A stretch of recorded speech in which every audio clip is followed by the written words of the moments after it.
चलो उदाहरण 4.1 देखो। उदाहरण 4.1 में हम लोग देख रहे हैं क्या है, C4H9Cl जिसका नाम है ब्यूटाइल क्लोराइड की विभिन्न समय पर दी गई सांद्रताओं से अभिक्रिया के लिए विभिन्न समय अंतरालों में औसत वेग की गणना कीजिए। ठीक है ना। तो मैंने औसत वेग बोला था ना, अलग अलग समय पर हम लोग अलग अलग जो है वो चेक करते हैं सांद्रता और फिर सभी का क्या करते हैं, औसत निकालते हैं। तब यहाँ पर जो है वो बहुत लंबा प्रोसेस दिया गया है, लेकिन मैं आप लोगों को 2 गिनती करके बताऊँगा, बाकी की गिनती आप लोग जो है अपने हिसाब से कर लेना। ठीक है। अब सीधी सी बात है कि उसके लिए एक रासायनिक प्रक्रिया दी गई है। तो रासायनिक प्रक्रिया में हम लोगों को यहाँ पर दिया गया है C4H9Cl is reacting with water and it will gives you C4H9OH plus HCl। अब हम लोगों को सिर्फ इसका ही मूल्य दिया गया है, एक ही अभिकर्मक का मूल्य दिया गया है, इसीलिए हम लोग क्या करेंगे, इसको ही ध्यान में लेंगे, बाकी सबको ध्यान में लेंगे नहीं। ठीक है। अब मानो कि इसी का ही हम लोगों को वेग निकालना हो तो हमारा सूत्र क्या होगा, तो इसी का ही वेग निकालना हो तो इसका सूत्र ये होगा कि ये अभिकर्मक है, अभिकर्मक होने से माइनस आएगा। तो अभिकर्मक और उसकी सांद्रता, तो C4H9Cl ये अभिकर्मक है, तो उसकी सांद्रता में होने वाला परिवर्तन समय के साथ, तो हमको ये चाहिए। ठीक है ना, डेल्टा और डेल्टा। अब ये डेल्टा और ये डेल्टा टी क्या है, तो माइनस। अभी डेल्टा और डेल्टा क्या है, तो डेल्टा अगर हटेगा तो यहाँ पर हम लोग क्या लिखेंगे कि भाई C4H9Cl अंतिम सांद्रता माइनस C4H9Cl उसकी प्रारंभिक सांद्रता। तो अंतिम माइनस प्रारंभिक हो गया, आगे माइनस है इसलिए बड़ा कोष्टक भी करना पड़ेगा और समय में होने वाला परिवर्तन T2 और T1 करना है। तो उसका मतलब ये हुआ कि अगर हम लोगों को औसत वेग ज्ञात करना है तो 1 2 3 4 वैल्यू चाहिए। ठीक है ना। तो हम लोग इन सभी को जो है वो कोष्टक में लिखेंगे। तो पहले हम लोग एक काम करते हैं, पहले प्रथम प्रारंभिक सांद्रता लिखते हैं।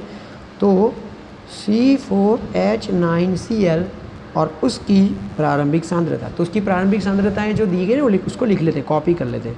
तो 0.100, 0.0905, 0.0820, 0.0741, 0.0671, 0.0549, 0.0439, 0.0210, उसके बाद है 0.017।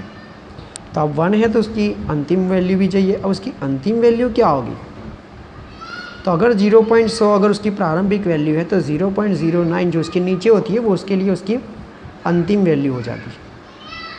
उसका मतलब ये हुआ कि उसके नीचे जो है वो हमको यहाँ पे कॉपी करना है।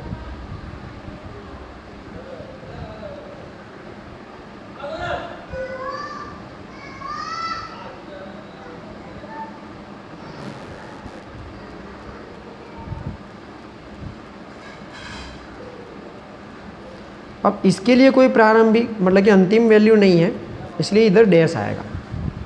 ठीक है। उसका मतलब कि इसका जवाब मिलेगा ही नहीं, तो मैं बताऊंगा अभी। T1, चलो T1 ले लेते हैं। T1 क्या दिया गया है, 0 50 100 150 200 300 400 700 800। ठीक है। तो अंतिम समय क्या होगा, तो अंतिम समय ये जो प्रारंभिक है उसके नीचे का वो अंतिम समय हो जाता है। तो 0 से 50, 50 अंतिम है, प्रारंभिक ये है। जैसे 100 अंतिम है, 50 प्रारंभिक है, 150 अंतिम है, 100 प्रारंभिक है। ठीक है ना। इसके लिए ऐसा होगा। चलो 100 150 200 वो कैसे होता है मैं बताता हूँ आपको। ठीक है ना। इसके लिए अब आगे अंतिम है ही नहीं। उसका मतलब ये होगा कि हम लोगों को इसका जवाब नहीं लिखना होगा, क्योंकि है ही नहीं वैल्यू, तो हम लोग कहाँ से लिखेंगे। चलो अब हम लोग ये ज्ञात करते हैं। तो minus delta C4H9Cl divide by delta dt। अब इसको कैसे ज्ञात करेंगे, तो वो हम लोग जो है मूल्य रख के ज्ञात करेंगे।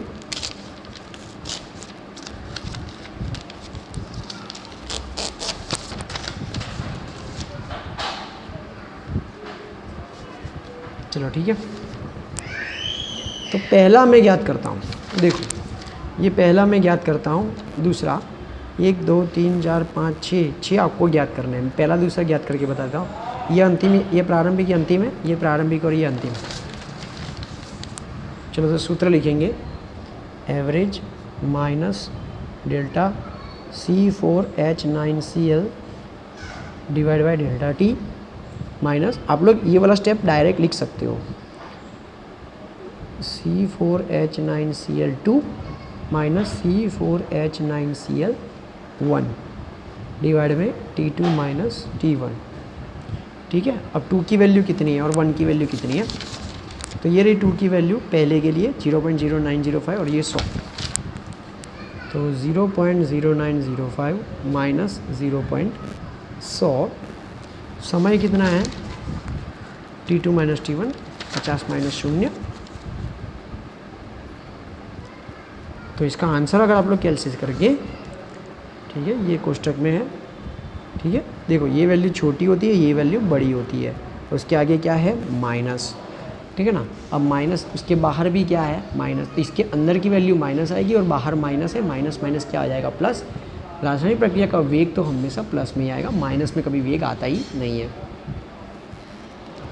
चलो दूसरा, तो दूसरे के लिए क्या है माइनस, 2 नंबर क्या है, अंतिम सांद्रता 0.0820 और प्रारंभिक सांद्रता कितनी है 0.0905। ठीक है, फिर से ऐसा ही आया, इसकी वैल्यू ज़्यादा है, बड़ी वैल्यू के आगे माइनस है, आंसर माइनस में आएगा, बाहर माइनस है, माइनस माइनस प्लस हो जाएगा, divide by T2 minus T1, 100 minus 50, 100 minus 50, कैलसी से करोगे इसका आंसर पॉजिटिव में ही आएगा 1.70।